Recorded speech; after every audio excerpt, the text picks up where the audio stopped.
The knock on my door came at 3:17 a.m. on a Tuesday in October.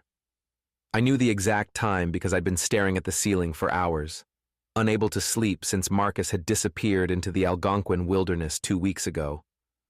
The sound was soft, hesitant, nothing like my brother's usual confident pounding. I stumbled to the door in my boxers, hope and dread warring in my chest. Through the peephole, I saw him standing on my porch, shoulders hunched against the cold. Marcus, my twin brother, alive. Jesus Christ, where have you been? I yanked the door open, ready to embrace him, to shake him, to demand answers, but the words died in my throat. The man on my porch looked like Marcus. Same dark hair, same green eyes, same crooked nose from when we'd crashed our bikes at age 12.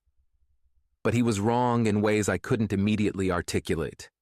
Thinner, yes, like he'd lost 20 pounds in 2 weeks. His clothes hung loose, and his cheekbones stood out sharp against hollow cheeks.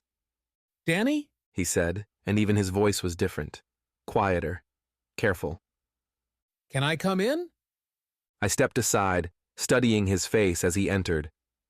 There were no obvious injuries, no explanation for where he'd been or why he looked like he'd been starved. His skin had a waxy quality in the lamplight, and when he moved past me, I caught a scent, not unpleasant exactly, but wild, like pine needles and something else I couldn't place. Marcus, everyone's been looking for you. The police, search and rescue. Mom's been calling me crying every night. What happened out there? He sat heavily on my couch, hands clasped between his knees. For a long moment, he just stared at the floor. When he finally looked up, there was something in his eyes I'd never seen before. Fear, but not of what had happened to him. Fear of himself. I found it. He whispered. Found what? The Wendigo. A chill ran down my spine. Marcus had always been obsessed with local legends, but the Wendigo had captured his imagination like nothing else.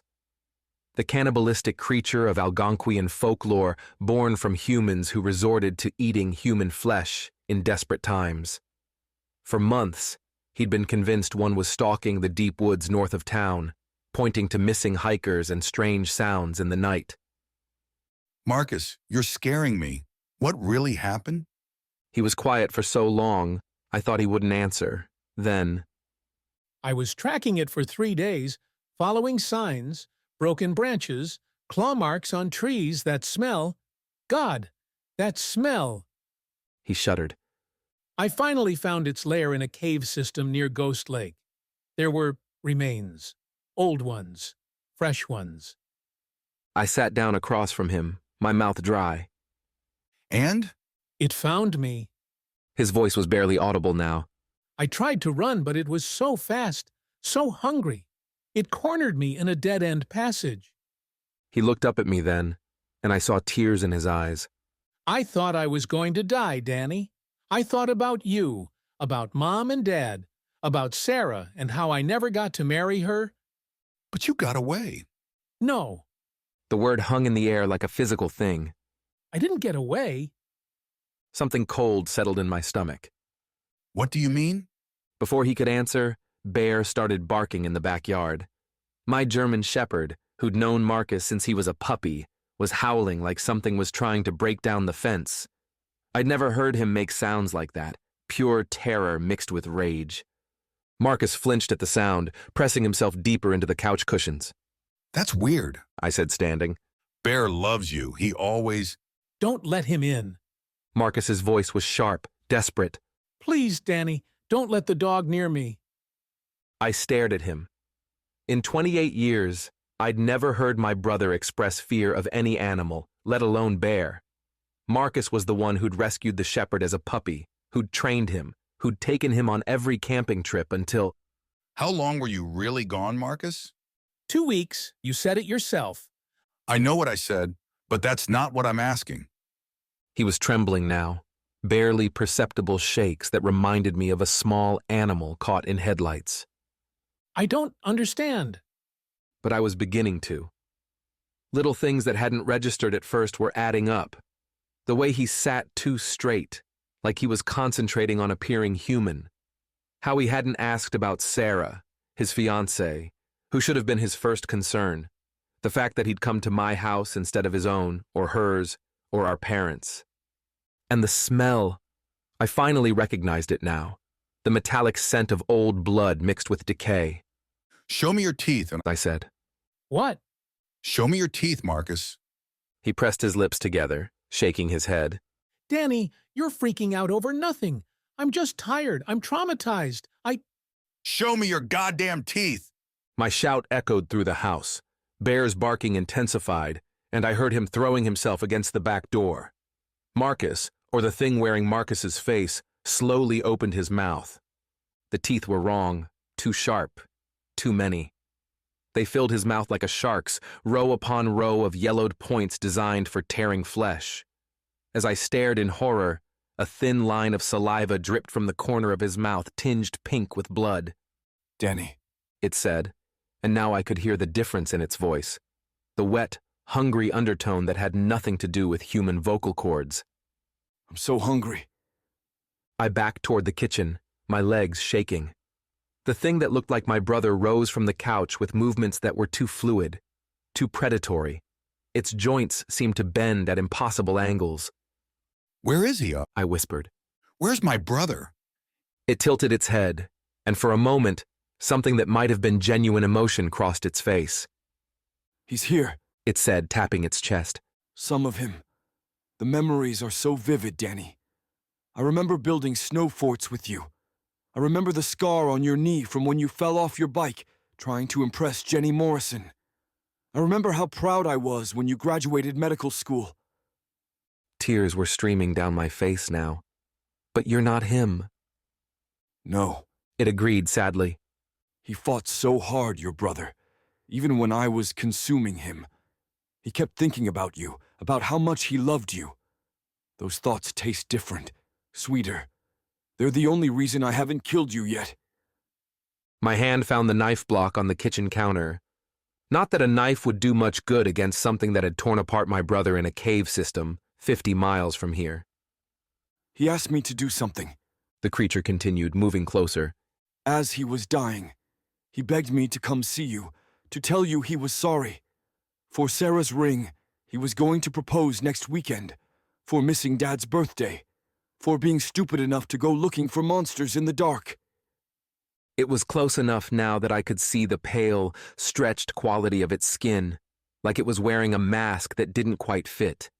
But underneath the horror, I could still see traces of my brother's face. He made me promise not to hurt you. It whispered. And I'm trying, Danny. I'm trying so hard to keep that promise. But I'm so hungry, and you smell so much like him. Bear had gone quiet outside. That terrified me more than his barking had. What happened to the others? I asked, stalling for time while my fingers closed around the largest kitchen knife. The hikers, the missing people. Some I ate completely. Others, It gestured to itself. the transformation doesn't always work. Sometimes the host is too weak, or I'm too hungry to be careful. Your brother was special, strong enough to survive the change, to let me wear his memories like clothes. Why? Why do this? It was quiet for a long moment, and when it spoke again, its voice carried a weight of terrible sadness. Because I'm the last. Do you know what it's like to be alone for centuries, Danny? To be so hungry it feels like your soul is eating itself. I take their shapes because I need to remember what it was like to be human, just for a little while. I raised the knife, knowing it was useless but needing something to hold on to. You can't stay here. People will figure it out. Sarah will know you're not him. I know. It nodded, almost relieved. I can only hold this form for so long anyway. The hunger always wins in the end. But I wanted to see you first, to tell you that Marcus's last thoughts were of love, not fear. He wanted you to know that. It took another step forward, and I saw its fingers were too long now, ending in claws that could open me up like a can of soup. Run, Danny. What? Run. I'm losing control, and I don't want to break my promise to your brother. So run, and don't look back, and maybe I can hold on long enough to walk back into those woods where I belong. I didn't need to be told twice. I bolted for the front door, hearing something that was part sob and part howl behind me. In the distance, police sirens were wailing. Someone must have called about bears barking. I made it to my car and drove straight to the police station, where I told them a madman had broken into my house, claiming to be my missing brother. They found the house empty, the back door torn off its hinges, and Bear hiding under the porch, traumatized but alive. They never found Marcus's body, and the thing wearing his face disappeared back into the Algonquin wilderness. Sometimes, late at night, I wonder if it's still out there, wearing what's left of my brother's memories like a favorite sweater. But I know Marcus is gone. The real Marcus died in a cave 50 miles from here, thinking of love instead of fear. And sometimes, when the wind is right and the night is dark, I swear I can hear something howling in the deep woods, a sound caught between human grief and inhuman hunger. The wedding ring he'd bought for Sarah is still in his apartment, waiting for a proposal that will never come. I think about throwing it away sometimes, but I can't bring myself to do it. It's the last real thing he left behind, the last proof that my brother was human until the very end. Even when the monsters were wearing his face,